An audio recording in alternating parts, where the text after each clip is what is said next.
Hi, I'm Mark Vernarelli, and welcome to Inside Harford County, a program where we sit down with our community leaders and discuss the issues important to the citizens of Harford County. It's Wednesday, January 24th, and we're airing live tonight from Harford TV studio, and this is a chance for you to participate and give us a call at 638-3894 if you want to join the discussion. And tonight, the discussion is about health care. There's been a lot of talk in the community about some really big plans for health care in Harford County, a $260 million investment in health care here in the county. And joining us to discuss the plans are CEO and president of the Upper Chesapeake System, Elizabeth Wise, and Chief Clinical Officer, Dr. Fermin Barreto, and Brian Kelly, who is the head of the board, the chair of the board of the University of Maryland Upper Chesapeake Health System. Thank you all very much for being here. Excited to talk about this tonight. A lot of stuff in this world that I do badly, nothing worse than math. And I can't understand nor even comprehend a $260 million investment. Elizabeth, that's a lot of money. What's Harford County getting for this huge $260 million investment? So first of all, thank you for having us. We are very excited and proud to bring additional healthcare services to our community with really state-of-the-art technology. This investment started several years ago with the opening of our Aberdeen Health and Wellness Center. Next month, well, February the 6th is a big day for us, we will be opening up the Aberdeen Medical Center, as well as we will be opening up the Bel Air Bed Tower. That will have 72 additional beds. And we will then in the spring, open up what's called an ambulatory surgery center, which will have care for patients that have shorter surgical stays. That ambulatory surgery center and building also has additional medical office space. And on February the 6th, we will also close Harford Memorial Hospital. And a lot of folks, I'm sure, have been concerned about that, especially folks who live in close proximity to the hospital. Why are you closing it? And it's a very old facility, but why are you closing it? And you've already said what you're going to replace it with. Why do you have to close that hospital? It's really part of our plan to transform healthcare, and we needed to do it with a new facility. If I take a look at the rich history of Harford Memorial Hospital, and I've heard from our community of people that they were born there. I think our board chair might have been born there. People had loved ones that might have passed away there. So I've heard there's a lot of memories associated with it. But just to tell you a little bit about Harford Memorial Hospital and to honor its memory, it was opened in 1911 as a 21-bed Victorian mansion by a group of community residents. It had additional expansions throughout the years in 1916, in 1945, and then additional expansions over the next several decades from 45 to 85, with the last addition being a behavioral health unit for patients that needed mental health services in 1995. And Brian, part of your job, of course, is to preserve the history and preserve the legacy. And just a little briefly discuss how that's going to happen, but keeping Harford Memorial alive, in the memory of it alive. Well, Mark, thank you again for having us here. And you know, it's very personal for me. I'm born and raised in this community. I went to Havre de Grace schools. I was born, as Elizabeth mentioned, at Harford Memorial Hospital. And I think about the shoulders that we stand on, both the founders, our team members who have contributed over 100 years of service to our community. I think of our board members who sit around the table who are all from this community, and neighbors caring for neighbors. And I really see the torch that we're going to carry forward coming from our team members, always focused on the people. You know, the assets are important, wonderful investments. I'm grateful for that, but I see the people we're caring for. I see our neighbors caring for neighbors, and them carrying that forward in these new facilities. Dr. Barreto, you have a ton of experience and a ton of work you've done in Harford County. You've been here a long time. You're chief medical officer for years and the head of the emergency department prior to that. You must be excited about having state-of-the-art facility and an expansion of the existing facilities. You're probably really looking forward to that. Yeah, very excited. You know, Harford Memorial has served the community incredibly well, and couldn't be more proud of the team. And Brian alluded to it. You know, It's not just the new facility that we're going to have. Now, it is a much larger facility. People will definitely get their steps in, in Aberdeen, but and we'll have state-of-the-art technology there. But we're also going to be bringing the incredible clinicians, nurses, techs, everybody that's over at Harford to care for the community there in Aberdeen. Elizabeth, you talked a little bit about what we're adding. Go into more detail about what services we're going to be adding that we don't have now in that location, Aberdeen. Sure. So in the Aberdeen Medical Center, which will open up on February the 6th, we will have a state-of-the-art emergency department. It's a full-service emergency department, so we can care for any emergency. We will also have what's called observation beds for patients that need short stays, maybe 24 to 48 hours. And on the second floor, we will have in and outpatient behavioral health services. On the inpatient side is a state-of-the-art facility for patients that need inpatient mental health care, maybe 10 days, a little bit less, and all single rooms. And then we also will have outpatient behavioral health services, intensive therapy group sessions that take place 5 days a week. We will also have a helipad on site so that if patients need to be transported to either downtown Baltimore, to our medical center, or to Upper Chesapeake, they'll be able to be taken via helipad. But Dr. Barreto talked about the technology. In each one of the patient rooms, in the emergency room, as well as in the observation area, we will have the ability to do telehealth services so that we can bring the providers to the patient and the patient doesn't have to move.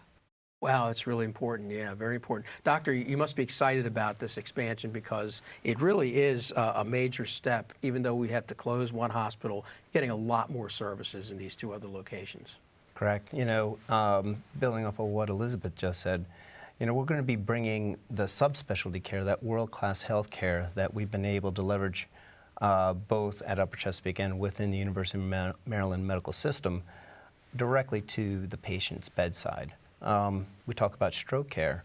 We're going to be able to provide that same stroke care that was provided at Harford Memorial. And quite honestly, that helipad is going to make things even faster if we have to transfer patients after we treat them for their stroke. And the fact that you have short-term stay beds means a lot of people do just stay in the hospital a day or two. So it's not like they're losing anything. They'll be able to stay there in Aberdeen for a day or two, even though there are no inpatient beds per se. Yeah, that entire telemedicine structure and the things that the technology that we have there is all built to be able to maintain those patients there in those observation beds. And it also provides us a great ability to if they need to be transferred again from there, they can be transferred from that observation bed as well. Now, Elizabeth, how about the transition for existing patients who are there and who will be there on February the 6th when some of these changes take place? How do you ensure a smooth transition for those folks? So I can tell you there have been months and months of planning to work out the logistics, and that involves not only relocating our patients, but all the equipment that needs to move with the patients. And we have been doing multiple drills to plan for the day. We brought in an external partner that this is all they do, is either transition hospitals. We're working with the county, the Emergency Operations Center, to involve them. We are working with the state to get some support to transition larger numbers of patients. But the plan right now is that our behavioral health patients will move on February the 6th, and we will try to at least ramp down the number of patients at Harford Memorial Hospital to help ensure a smooth transition. I don't know if you want to add some other things. Sure. Go right ahead. Yeah, so, we have a couple unique things actually happening. There's going to be an ambulance bus that will actually help us transport a larger number of patients, not just one at a time. And we are going to have EMS stationed there as well. If there are some that don't get the message that, at 0700 hours on February 6th, Harford Memorial will no longer be open and Aberdeen will come alive, we'll be able to transport those patients safely over to Aberdeen. so that they can get the care they need. And no disruption in emergency services, which I know is a big part of your heart, because that's what you did for many years. Yeah, you know, one of the things we really wanted to make sure is that this transition is done as safely as possible. With regards to emergency care, of course, the entire transition team has been working on this minute by minute, but there's also you know, the capabilities, and I mentioned it a little bit before with regards to be able to care for stroke patients. We have the same CAT scanner. We have you know, the capabilities for MRI, and we also have laboratory, and of course we have the you know, expert staff that are going to be there, that were at Harford, that will be in Aberdeen. Brian, one thing that shocks me about your situation is that your family has been in this county for over 250 years. So your heart is here. What kind of input did you have as the chairman of the board to talk about this whole thing? I know it was a lot for you and many Harford Countyans to digest. Sure. And, well, I'm blessed to sit at the table with over 20 passionate, fully entrenched and committed board members who this is all very personal to, and many have been here for generations, and they just bring so much insight to the table. They're in touch with the community. You know, we live, we work here, we raise our families here, and we know how special a community hospital system is, taking care of people at their most vulnerable of times in an innovative way, going back to our founding. So we've been right at the table the whole time. The amount of effort that has gone into this by our senior leadership throughout our entire organization, fully supported by the University of Maryland medical system, is just quite impressive. And Elizabeth, this is not something that's been done in 6 months' time. Important to point out that this has been a years-long effort to make sure that everything goes as smoothly as possible. It definitely has been. I mean, it's been multiple years in the making, but to plan for this, it's been months and a lot of drills. Like I said, we've even have narrowed down to when we do the last blood draw, when we take a meal up to a patient. So we are really looking at all the things that need to happen, to Dr. Barretto's point, to make sure our patients transition safely. Speaking of the transition, walk us through again, February the 6th. What happens? You obviously will not have that building vacated by then. There may still be a patient or two there, right, or a few. What happens to those patients? And either of you can answer. Doctor? So, I mean, just to give everybody a frame of reference, there are what we call the med-surg floors, and that's where patients have been admitted. And we're going to try and actually, up to February 6th, start to decrease the census there. You also have the emergency department patients, and we're picking an hour of the day that usually has the lowest number of emergency department patients. The goal is that we will be below 20 on the floors and a small number in the emergency department. And we will have doctors, nurses, everybody fully functional and caring for these patients no matter where they are in their care continuum, and make sure they are receiving the care up until the point of transfer, and then that care continues into AMBO and goes to Upper Chesapeake. Until the last patient leaves, we will have a doc, a nurse there for the last moment. And Elizabeth, you said earlier that after the hospital is vacated, if anybody does show up, either forgetting that it's no longer there or not knowing that it's no longer there, you'll be ready for that situation as well. We'll have ambulance crews that'll be available. The other thing I do want to mention about Harford Memorial Hospital, because I've been asked this a lot, is what will happen to the building after we close. We will still continue to have administrative space in the building. We'll also continue to have all of the electricity, the heating, the water that's needed to maintain the building. It's not going to become a blight on the community overnight. And we'll also have a facilities presence as well as security presence as well. Let's talk about the added beds at Bel Air, at the main campus. I know that, Doctor, you probably are very excited about that. What's that going to do? What's that going to do short-term and long-term? So we're going to have 2 additional floors on top of our cancer center. Probably many know that part of the hospital. There's going to be a 4th floor that's going to have 42 semi-private observation rooms. And again, these will be a little bit faster paced, 24, 48, 72-hour stays. And then on top of that will be the 5th floor, which will have 30 beds, and those will be private rooms. And that's roughly the number of beds you have at Harford Memorial now, correct? Medical beds, correct. Medical beds, right, Yep. right. Yeah, we'll have an additional 33 behavioral health beds. Elizabeth, talk again about the Aberdeen expansion, because I think a lot of people who for their good fortune, have not had to visit that particular building for anything. They don't know what's there now, but what's there now is going to be dwarfed by what you're adding. Go through the Aberdeen additions as well right now. Okay, I can reiterate it, but I also want to tell you we've done a lot in the community to try to inform our community about Aberdeen. We've offered community tours. They've been sold out because we want the community to come in and see what the facility looks like ahead of time. And we're also doing information that says coming soon, so people know what's going to be there, as well as now we're open. But in addition to the hospital portion or the medical center with the ED, the observation beds, and the behavioral health services, for residents that need imaging, so I need an X-ray or a CAT scan or an MRI, or I need lab work, they will be able to get those on an outpatient basis if they choose to. Sure. And then, oh, sorry. No, go right ahead. Yeah, the last is the Health and Wellness Center, because that's been open for a couple years, and we're really excited about the services that were offered there. We offer primary care, cardiology services, orthopedics, endocrinology. We also have medical oncology with infusion, if patients need infusion therapy. We have outpatient rehab and wound care. And then opening in February will be the imaging as well as the laboratory services.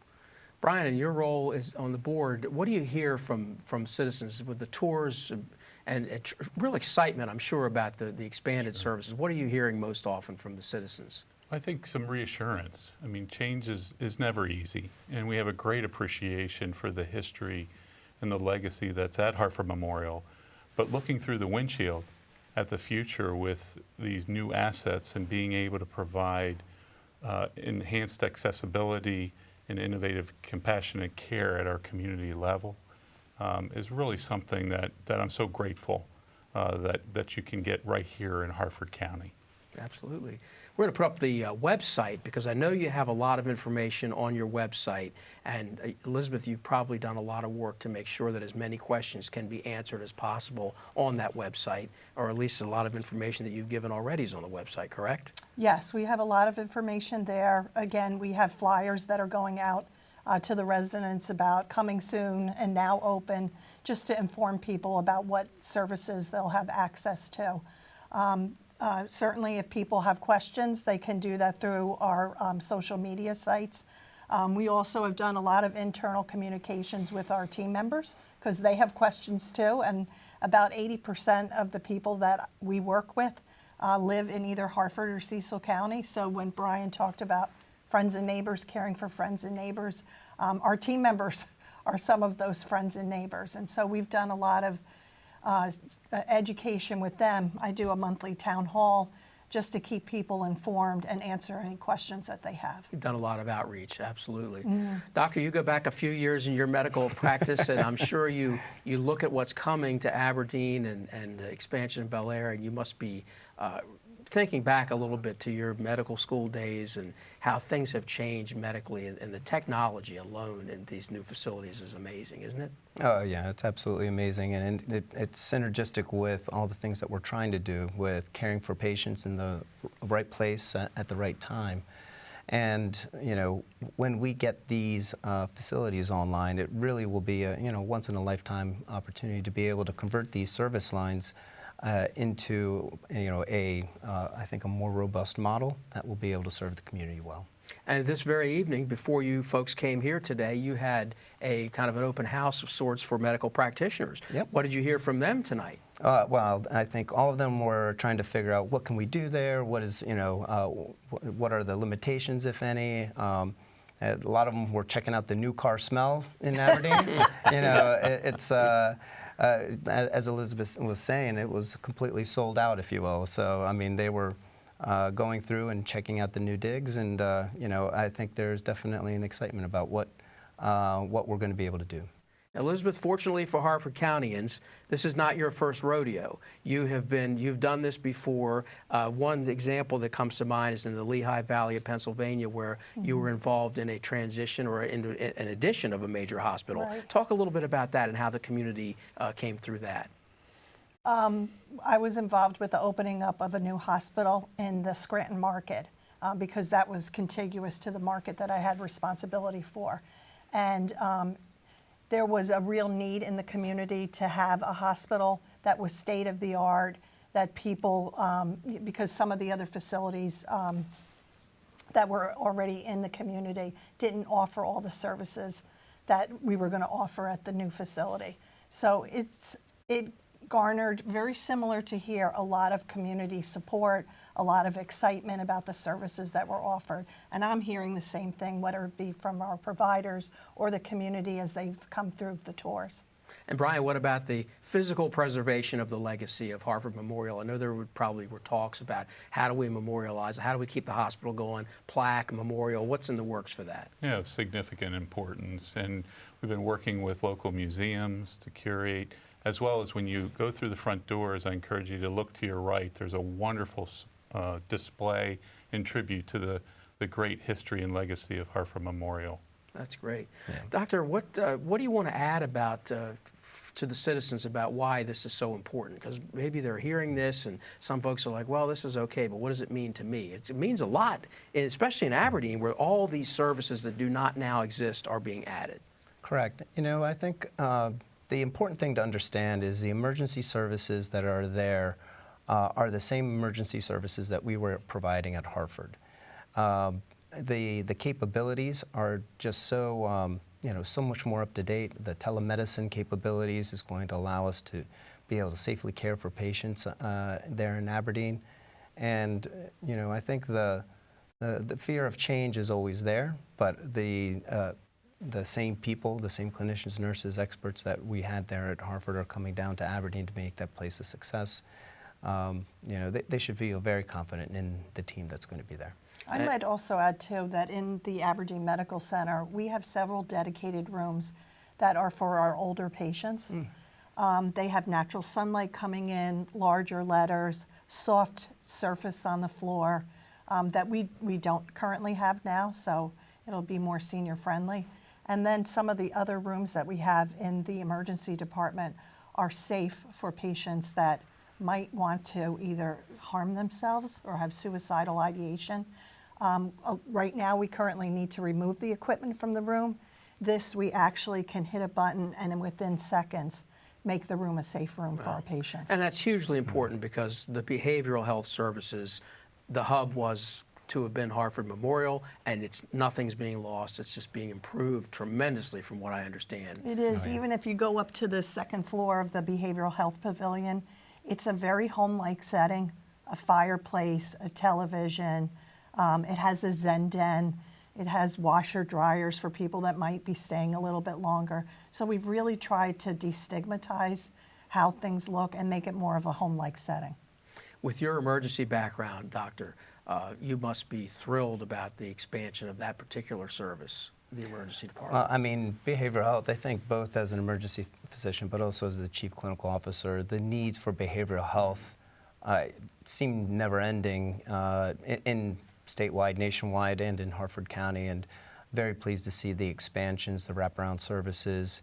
The facility is beautiful, and I think really will provide us, better arena to have better outcomes. And COVID really has unmasked a lot of issues, and people have really struggled to come out of that. And the behavioral health crises that we've seen since then, I'm sure, can really use a place like this. There's definitely been an uptick in demand, and this facility couldn't come online at a better time. So, Brian, you go back many generations, your family does, in Harford County. Are you really thrilled about this moment? You feel like this is a great opportunity for Harford citizens? Well, I really believe it is. I mean, I live in the Darlington area, which is, Harford Memorial is where we would go in an emergency situation or for care. And now we have access to a facility that brings modern technology as well as our legacy of care from a community hospital. And I'm just grateful. Adding to the behavioral health component, the size and scope, the brightness, it is just a significant difference in what we're bringing to the table. So I'm as a community member, and for my family and my friends, I feel very good about the future of our health care.